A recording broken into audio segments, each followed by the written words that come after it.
Hello, everyone. It's really very early today, and forgive my voice, which is not really sharp because it's so early. It's still dark.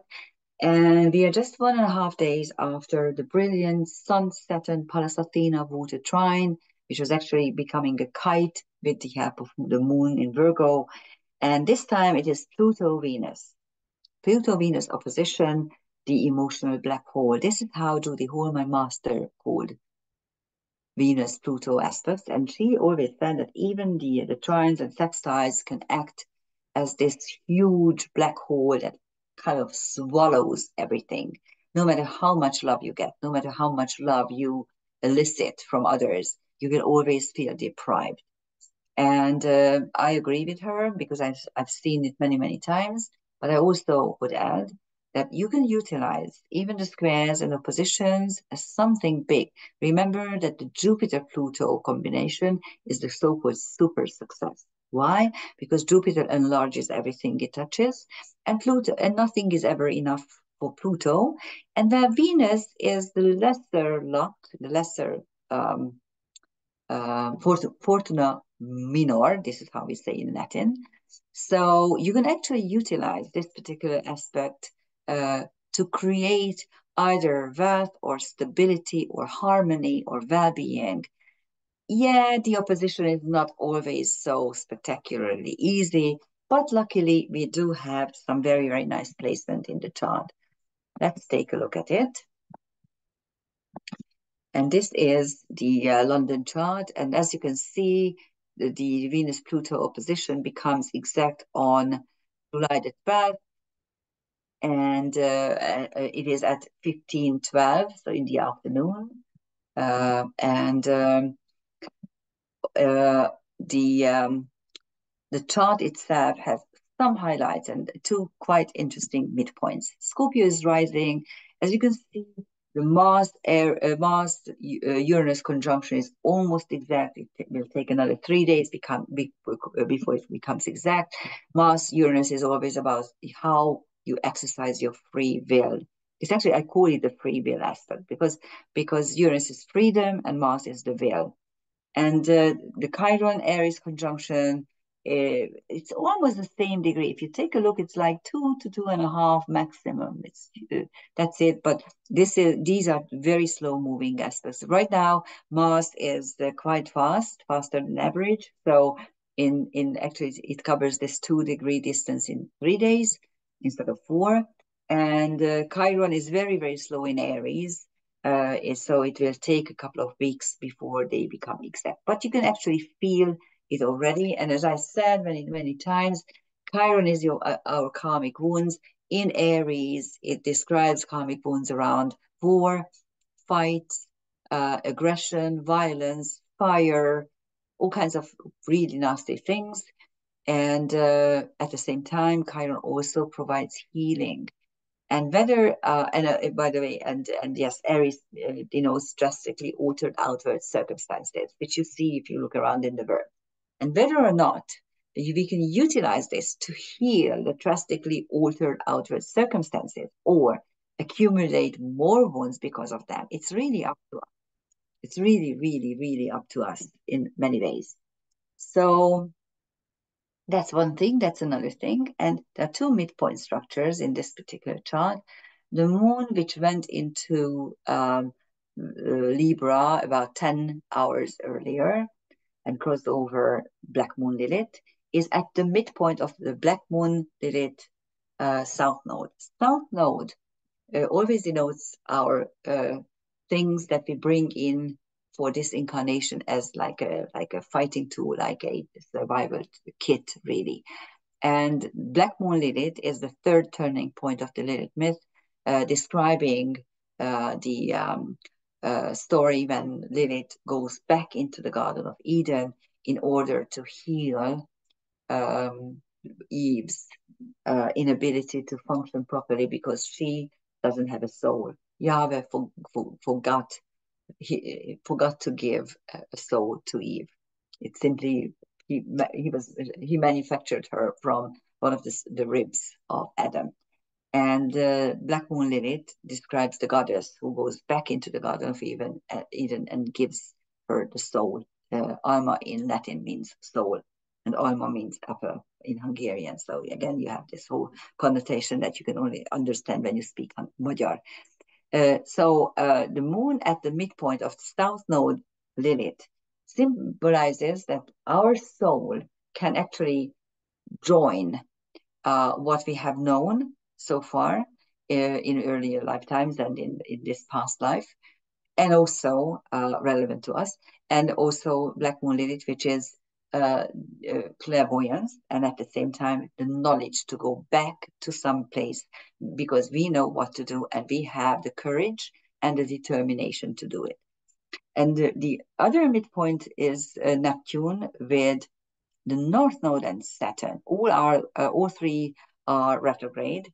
So actually, when you have a retrograde Saturn in your natal chart, it usually means that when there's a problem or there's a mishap or there's some really big thing, burden or problem, then you start looking for mistakes in yourself and not put it on others. You always try to find the fault in yourself. Neptune in its own sign is very strong, but at the moment it's retrograde, so it gives you retrospective ideas or clairvoyance. And the North Node is what we have chosen for this particular period of time, which is to learn how to fight, to learn to actually go out and fight for what's due, what's ours. This is the last couple of, actually the last half year for this. Okay, on January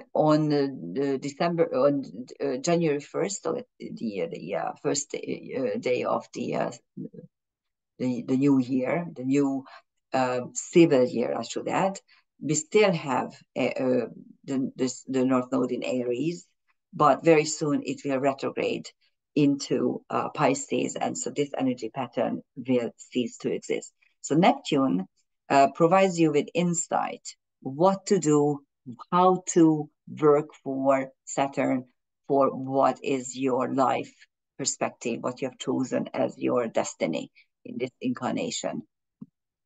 Okay. And we do have a beautiful crown. Again, we are having crowns lately. It's quite interesting. I did a video on the Hungarian EU rotation, whatever. I don't know how they call it. Anyhow, so we are the leaders of the EU at the moment, and of course everyone is up in arms because we have our own foreign policy, which is very, very diverse and not warmongering like the rest of the leaders, European leaders do.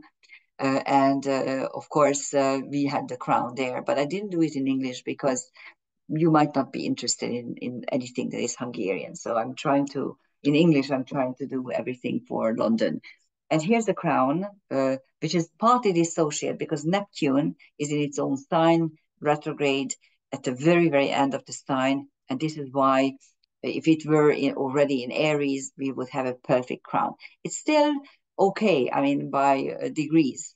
But the problem here is, let me show you. Neptune is in Pisces and Sedna is in Gemini. By the way, the crown itself is made up by Black Moon Lilith. I know what I need to do and I will do it. Neptune, insight and clairvoyance. Pluto, transformation and power. Venus, harmony and love. Carnal love, I should add, and money.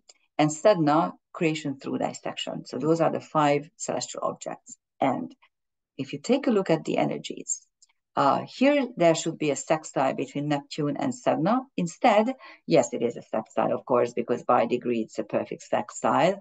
But Neptune in Pisces and Sedna in Gemini is really a square energy. Also, Neptune, Venus trine, which was beautiful and brilliant 2 days ago, very tight and very beautiful, although energetic. That is why I didn't do a separate video on it. Venus now is in Leo, so it's very proud and show off. And the Neptune Venus energy here is crooked because Pisces and Leo are quincunx energies if we compare the two of them. And Neptune opposite black moon Lilith is there, but it's again a quincunx energy, Pisces and Libra. And Pluto, Neptune sextile, which will be again exact as soon as Pluto goes back into Capricorn sometime in September, something like that.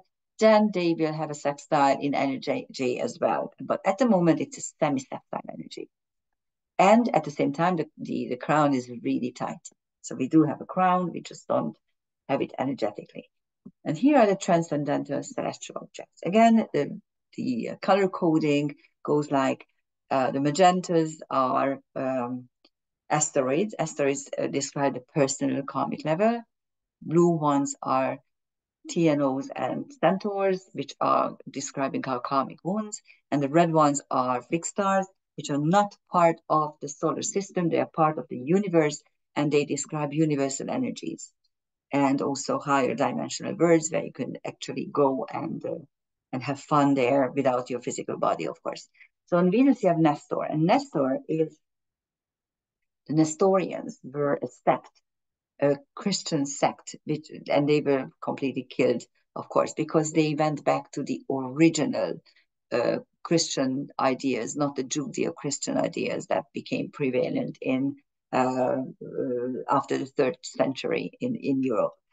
On Neptune, you have a Shaad, which is the beta star of Pegasus, one of the most important healing stars of suicide victims.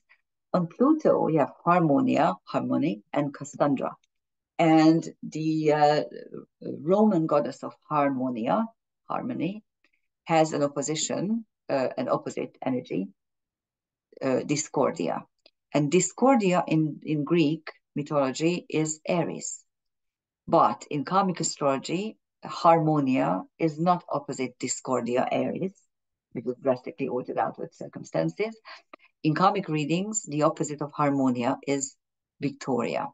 Because think about it, in order to create harmony, you need peace. And if you don't know how to create peace, or if you are adamant of binning, then you don't have harmony. And this is exactly what's happening now.